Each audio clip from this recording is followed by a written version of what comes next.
tentang struktur mitokondria. Tetapi sebelum kita masuk ke struktur mitokondria, kita terlebih dahulu harus tahu apa itu mitokondria. Mitokondria adalah suatu organel sel tunggal yang berfungsi sebagai tempat terjadinya fungsi respirasi pada manusia, hewan, dan tumbuhan. Sebagai organel sel, mitokondria mempunyai sebuah struktur-struktur yang terbagi menjadi 5 bagian, antara lain sebagai berikut. Yang pertama, membran bagian luar, tersusun atas fosfolipid bilayer yang bersifat semi-permeable dan mengandung protein purin. Pada bagian membran luar ini mengandung enzim-enzim yang berfungsi dalam membantu proses biosintesis pada jaringan tubuh makhluk hidup.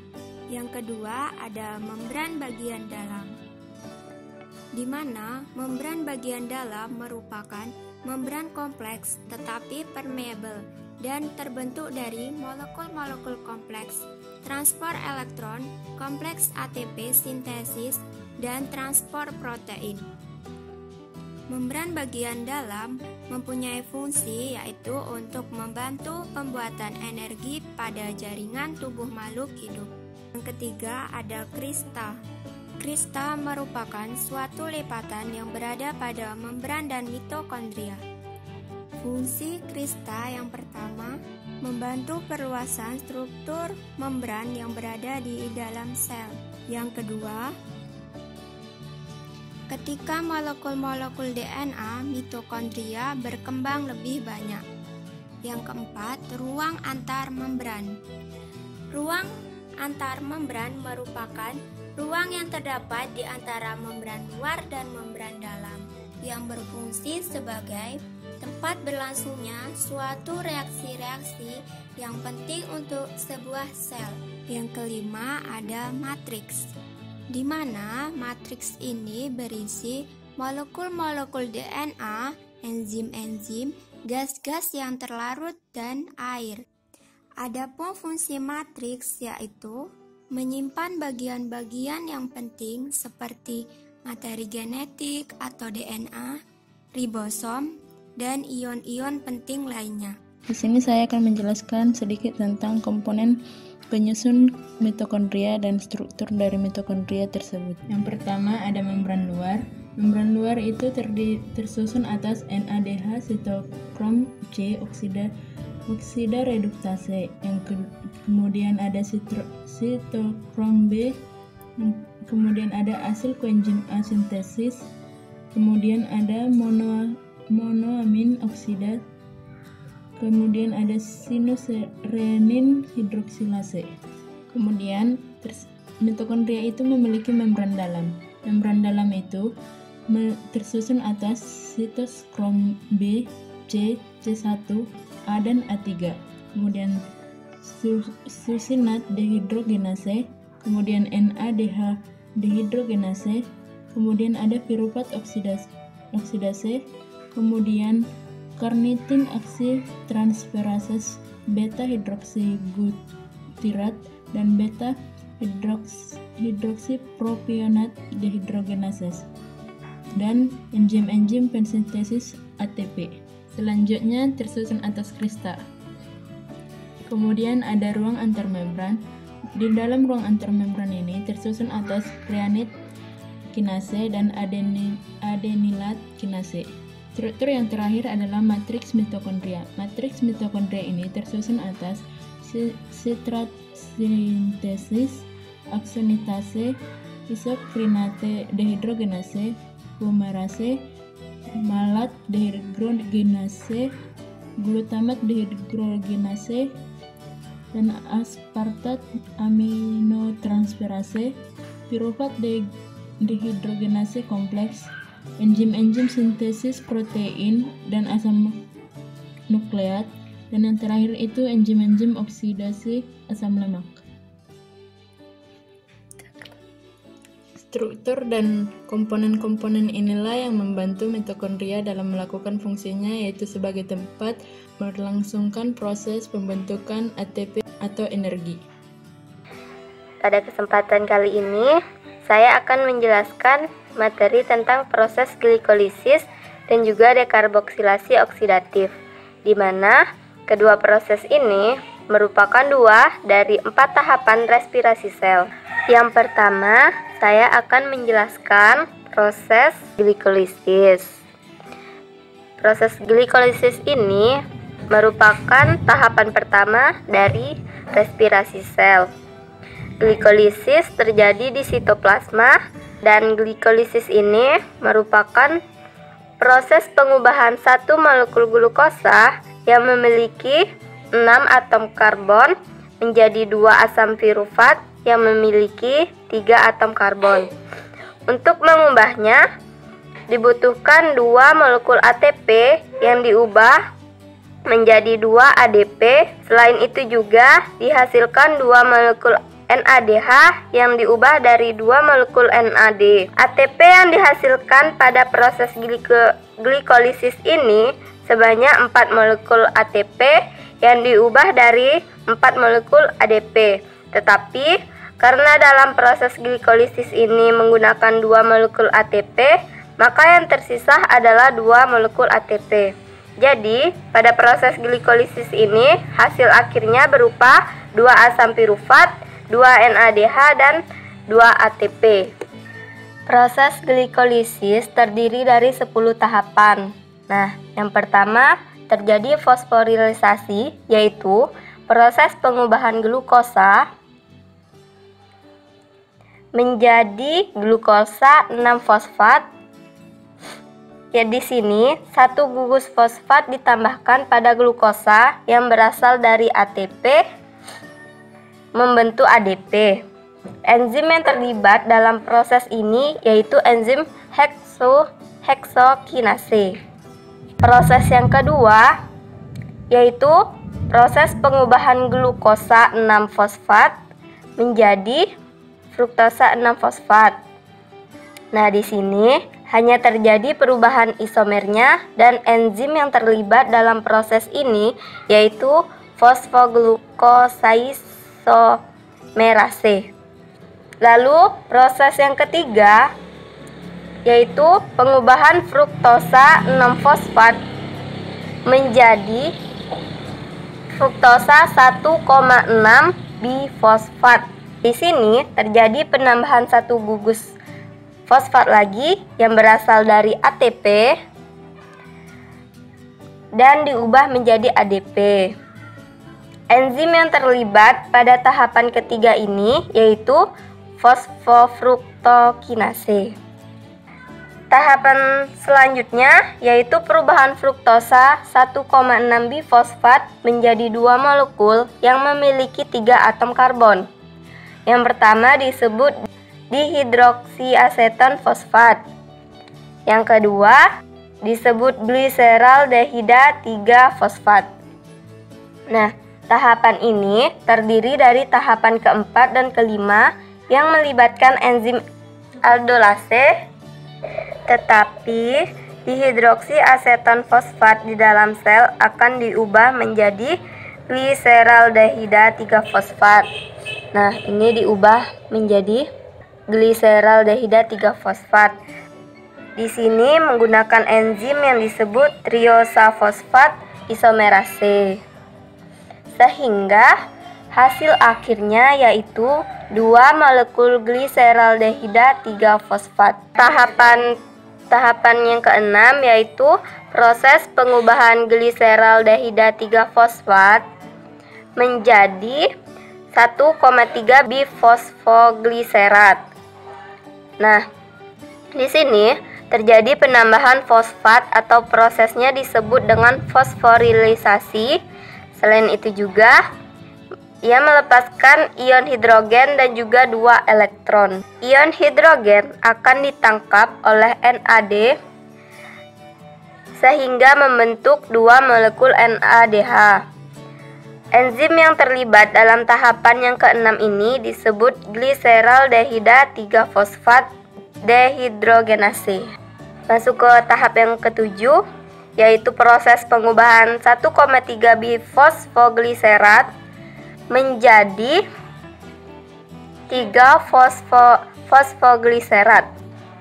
Nah, di sini 1,3 bifosfogliserat ini melepaskan satu gugus fosfat yang akan ditangkap oleh ADP dan membentuk 2 molekul ATP. Enzim yang terlibat dalam tahap yang ketujuh ini disebut fosfogliserokinase. Lalu masuk ke tahap yang ke-8, yaitu proses pengubahan 3 fosfogliserat ini menjadi 2 fosfogliserat. Enzim yang terlibat dalam tahapan yang ke-8 ini yaitu fosfogliseromutase. Masuk ke tahap yang ke-9, yaitu proses pengubahan 2 fosfogliserat menjadi fosfoenol pirufat. Ini. Enzim yang terlibat disebut enolase. Pada proses pengubahan 2 fosfogliserat menjadi fosfoenol pirufat ini terjadi pelepasan 2 molekul H2O. Ini. Lalu masuk ke proses tahap yang terakhir, yang ke-10, yaitu proses pengubahan fosfoenol pirufat menjadi asam pirufat. Pada tahapan yang terakhir ini, fosfoenol pirufat melepaskan satu gugus fosfat yang ditangkap oleh ADP dan menghasilkan 2 molekul ATP. Nah, enzim yang terlibat disebut pirufat kinase. Hasil akhir dari glikolisis berupa 2 asam pirufat dengan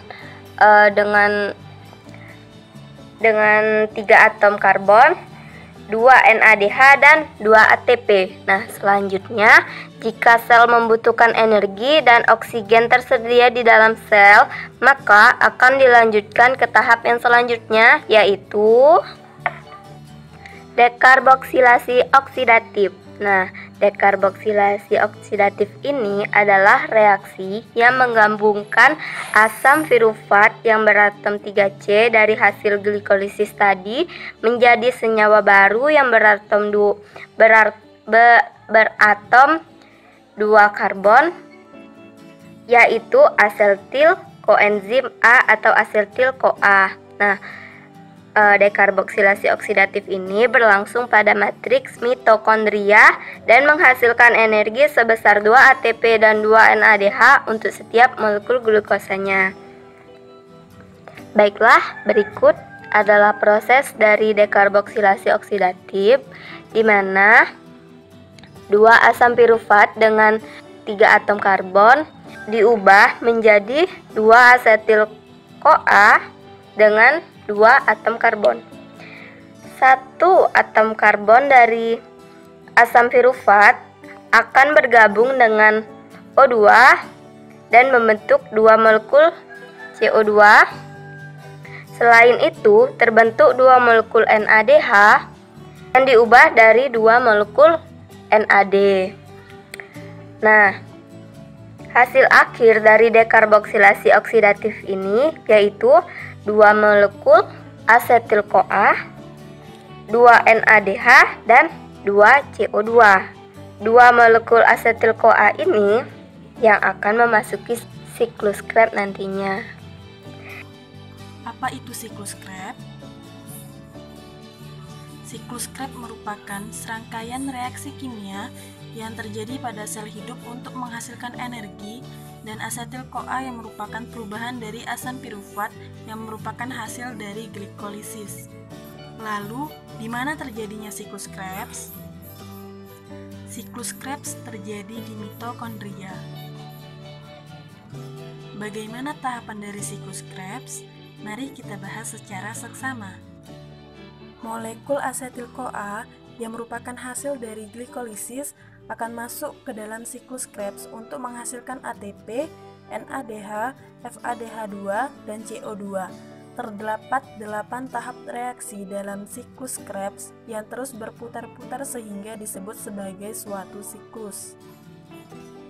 Pembentukan sitrat adalah proses awal yang terjadi di dalam siklus Krebs, di mana terjadi proses kondensasi asetil-CoA dengan oksaloasetat yang akan membentuk sitrat dengan enzim sitrat sintase.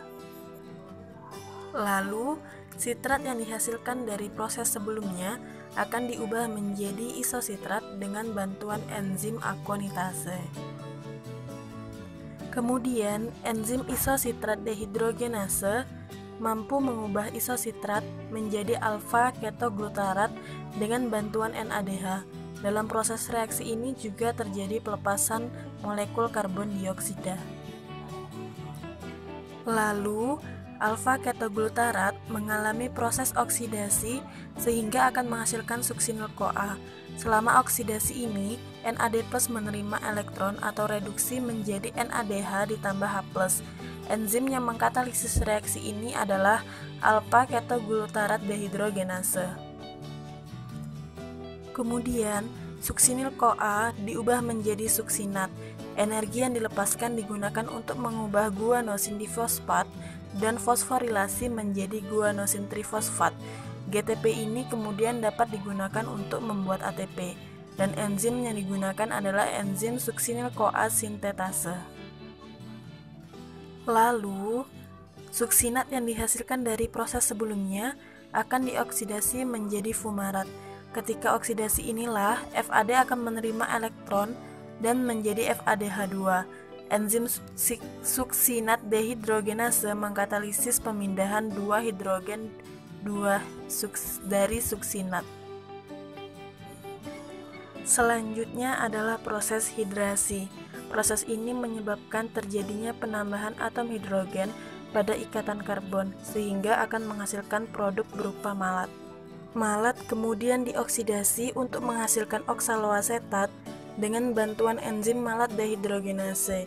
Oksaloasetat inilah yang akan menangkap asetil-CoA sehingga siklus Krebs dapat terus-menerus terjadi.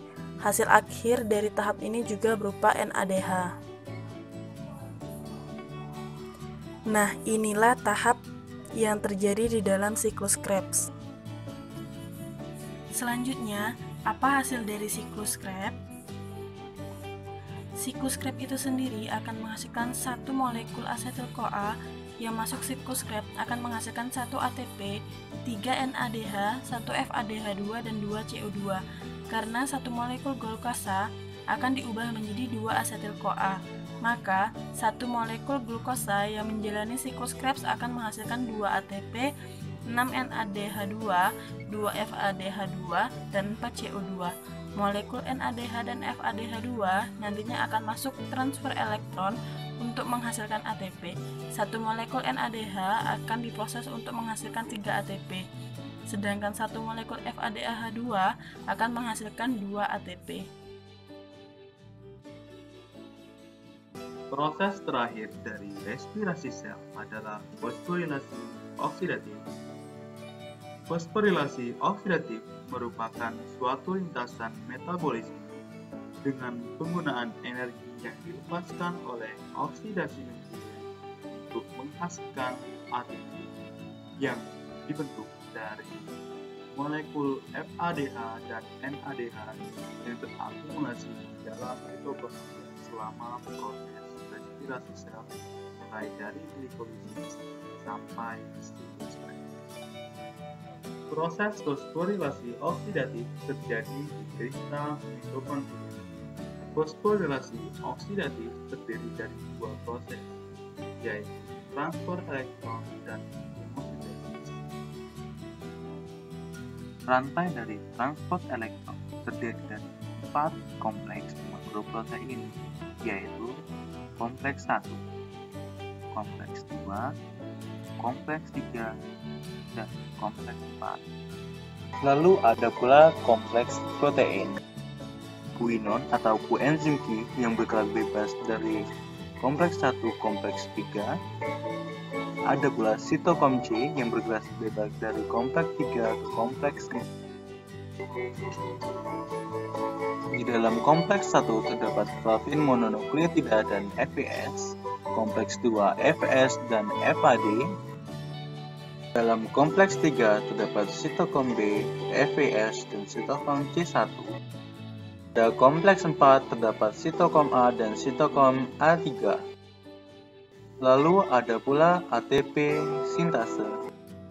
NADH merupakan molekul pembawa elektron berenergi tinggi. NADH melepaskan 2 elektronnya dan diterima oleh FNN pada kompleks 1. Elektron berpindah dari FNN menuju ke FAS. Hal tersebut akan menyebabkan pemompaan ion hidrogen dari kristal menuju ke ruang antarmembran. Elektron dibawa oleh koenzim Q menuju kompleks 3 dan elektron diterima oleh sitokom B. Elektron kembali transfer menuju ke FAS dan sitokom C1. Proses transfer tersebut juga akan mengakibatkan pemompaan ion hidrogen menuju ke ruang antarmembran. Kemudian sitokom kompleks membawa elektron menuju ke kompleks 4 dan elektron diterima oleh sitokom A. Kembali terjadi transfer elektron menuju sitokom A3 dan kembali memompakan ion hidrogen menuju ke ruang antarmembran. Kemudian elektron akan berikatan dengan oksigen dan 2 ion H yang nantinya akan membentuk air, maka dapat dikatakan bahwa oksigen adalah penerima elektron terakhir. Ion hidrogen bergerak menuruni gradien konsentrasi menuju ATP sintase. Pergerakan dari ion hidrogen tersebut mengakibatkan ATP sintase dapat berputar. Nah, perputaran dari ATP sintase ini dimanfaatkan oleh ADP untuk membentuk adenosin trifosfat. Dari satu molekul NADH dapat membentuk 3 molekul ATP.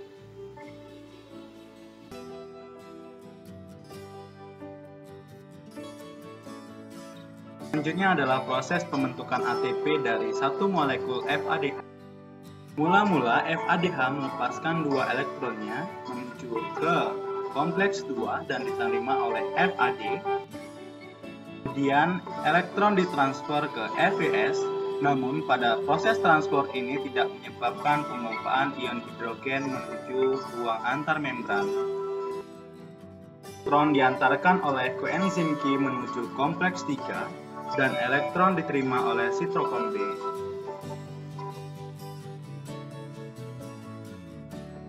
B.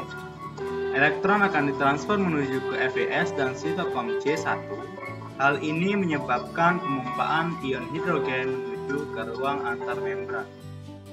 Lalu elektron dibawa oleh sitokom kompleks menuju ke kompleks 4. Elektron diterima oleh sitokom A.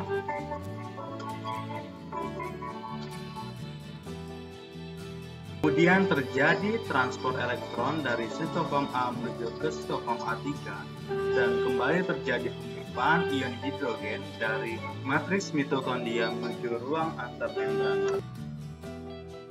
Itu, elektron berikatan dengan oksigen dan 2 ion hidrogen untuk membentuk air.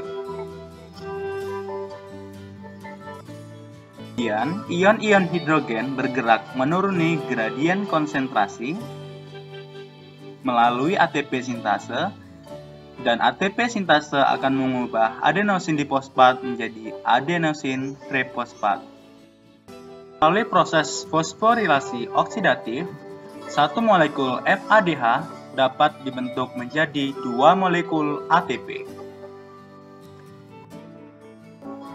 Dari proses fosforilasi oksidatif tersebut dapat terbentuk 34 molekul ATP yang berasal dari 10 molekul NADH dan 2 molekul FADH.